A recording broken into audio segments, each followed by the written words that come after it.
Você não sabe porque o valor do seu condomínio é tão alto, né?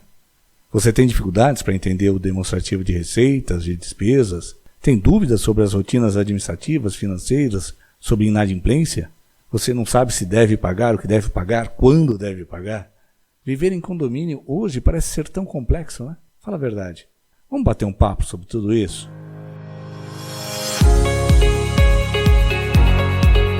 Momento Condomínio. Informações, dicas e reflexões sobre a vida em condomínio. Apresentação, professor Ricardo Conceição.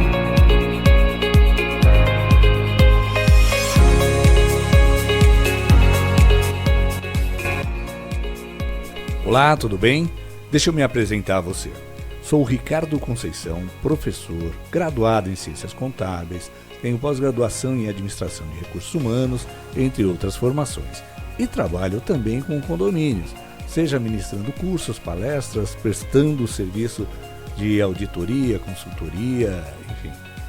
E o que me traz até você hoje é dividir contigo essa nossa alegria do lançamento de mais um produto do Vivendo em Condomínio, que é o podcast Momento Condomínio.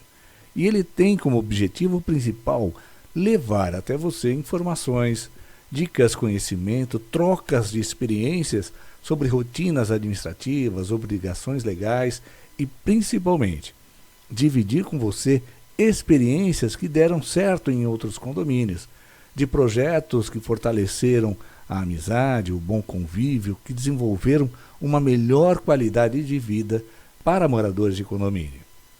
E esse projeto ele surgiu uma série de fatores, mas entre eles aquela situação de que quando nós compramos um apartamento, quando você decidiu comprar o seu apartamento, entrou nele pela primeira vez, você foi acompanhada de uma tal alegria, de uma satisfação, de um sentimento de realização, o realizar o sonho de comprar o seu apartamento. E aí você percebe que tem um quintal enorme, que tem uma portaria que te traz uma sensação de segurança muito grande. Você tem piscina, você tem quadra poliesportiva, salão de festas, churrasqueira, um belo de um jardim, e você percebe também que tem que dividir esse quintal, que tem que dividir tudo isso, e muitas vezes esse compartilhar ele é agradável, né? Você conquista novas amizades, fortalece outras, e divide tudo isso com harmonia, e outras vezes não. Outras vezes tudo isso vira um grande pesadelo, o sonho se torna um grande pesadelo. E a gente se pergunta o porquê, quais são as causas? As causas são diversas, às vezes por falta de conhecimento das regras de uso das coisas do condomínio, por vezes por pura falta de educação mesmo, de respeito às coisas comuns, né? Enfim, os motivos que levam a esse desequilíbrio numa vida em condomínio, eles são diversos. Mas eu acredito muito que com a informação, com orientação, com boa vontade, esse ambiente pode ser transformado para melhor. E a educação traz esse bem-estar para as pessoas, a informação, o conhecimento. E essa é a minha grande crença. Eu acredito muito no desenvolvimento de competências e que estou lançando um produto que vai ajudar muito as pessoas que moram em condomínio. E baseado também na minha experiência, na minha vivência nesse segmento. Eu comecei a trabalhar em uma administradora de condomínios em 1984. Eu tinha 17 anos na época. E as minhas lembranças vêm dessa fase. Na verdade, a minha vivência ela acontece um pouco antes, aliás, bem antes dos 17 anos, porque meu pai era zelador de condomínio.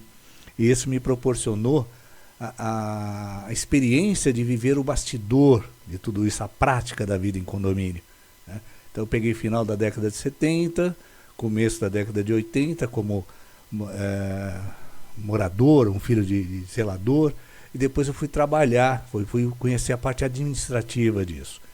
Muita gente hoje diz que aquela época era melhor, as pessoas se conheciam mais, conversavam mais.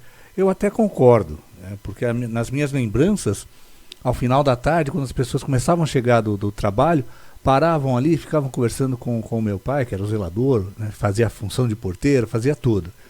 E aí vem a grande lembrança, né? As pessoas conversavam mais de fato, tinha um vínculo maior. Porém, perceba, tinha no condomínio um empregado que era responsável por tudo.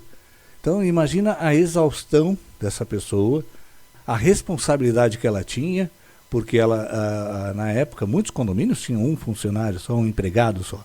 Então ele cuidava de bombas, de portaria, de limpeza. Era uma exploração muito grande. Fora que técnica essa pessoa tinha para cuidar dos equipamentos do condomínio. E aí a gente percebe que naquela época, sim, tinham coisas boas, né, como relacionamentos entre as pessoas e tudo mais, mas tinha muita coisa ruim. A gente corria muitos riscos, com segurança, com equipamentos. Agora, no meu ponto de vista, Ricardo, né, Ricardo, a grande mudança ela ocorreu com a Constituição Federal lá em outubro de 88. O que ela trouxe de mudança? Ela trouxe uma mudança importantíssima e de grande impacto também para os condomínios, como por exemplo na folha de pagamento. E lembro bem disso porque na época eu era responsável pelo departamento de pessoal dessa administradora que eu trabalhava. Então trouxe, por exemplo, o aumento no percentual de hora extra, que de 20% e 25% passou para 50%, a redução da jornada de trabalho de 48 para 44 horas semanais, a obrigação do pagamento de um adicional de férias, entre tantas outras mudanças que provocaram um impacto principalmente financeiro. E já nos anos 2000, o condomínio foi descoberto pelo Estado, que passou a obrigar também na retenção dos impostos sobre o pagamento de serviços contratados. Então hoje, se você tem aí na sua portaria uma empresa terceirizada, não é só pegar o valor da nota e pagar. Você tem que reter impostos dessa prestação de serviço. Você retém, você desconta o imposto do valor dessa nota e repassa para o Estado. E aí é que eu vejo que o condomínio hoje é um grande agente do Estado, né? Um agente de retenção e repasse de impostos. Olha a importância de você conhecer as rotinas de um condomínio, para saber o que acontece, qual é a sua responsabilidade diante de toda uma comunidade. E aí a gente percebe que nessa nossa breve conversa, dá para perceber o quanto as rotinas, as obrigações, as responsabilidades de um condomínio mudaram no decorrer do tempo. Enquanto na década de 70 tínhamos um empregado para fazer tudo, hoje temos pessoas preparadas, treinadas, capacitadas. Temos empresas especializadas para cuidar de elevador, de bombas, temos normas regulamentadoras a seguir, brigada de incêndio, tudo regulamentado por lei. E percebemos que o condomínio hoje tem uma grande responsabilidade social. Imagine quantas empresas estão envolvidas nas rotinas de manutenção, as obrigações legais que envolvem o condomínio, quantos empregados são contratados por essas empresas, quantas famílias são sustentadas por todo esse sistema. E tudo isso para levar até você toda a segurança e conforto do viver bem. E você precisa, em contrapartida, saber como tudo isso funciona, quais são seus direitos, quais são suas obrigações, para melhor usufruir de tudo isso. Certa vez eu fui contratado para fazer uma palestra em um condomínio que tinha um pouco mais de 250 unidades. E eu lembro bem que estava quase terminando a palestra e eu não tinha uma mensagem de impacto. E como o pensamento é mais rápido do que a palavra, do que as ações, né?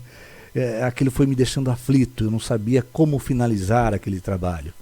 E de repente me vem uma frase, dizia exatamente assim: uma comunidade unida não está livre de problemas, mas certamente está mais fortalecida para enfrentá-los. Eu encerrei com essa frase e fiquei com ela na cabeça. Essa frase me veio quando eu comecei a observar as pessoas e questionar o porquê elas estavam ali.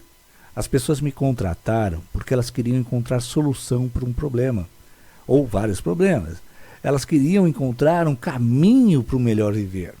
Então, quando eu comecei a observar todo o quadro, eu percebi que elas queriam informação, que elas queriam estar preparadas para enfrentar problemas, buscavam orientação para desenvolver uma melhor qualidade de vida. E se eu e você começarmos a refletir agora, a gente vai perceber que os problemas, eles sempre vão existir. A grande diferença está em como vamos enfrentá-los. Se vamos enfrentar sozinhos, se vamos enfrentar com a comunidade, se vamos responsabilizar alguém por eles, ou se vamos assumir, encontrar uma solução em conjunto. Essa é a grande diferença. de um condomínio para outro. Condomínio, no meu ponto de vista, ele não é igual, um condomínio nunca vai ser igual ao outro. Você pode ter duas torres exatamente iguais, com os mesmos números de apartamentos, mesmo número de itens de lazer, mas as pessoas que administram um condomínio, e as pessoas pensam diferente, as pessoas agem diferentes umas das outras. Então o condomínio sempre vai ter uma necessidade diferente do outro.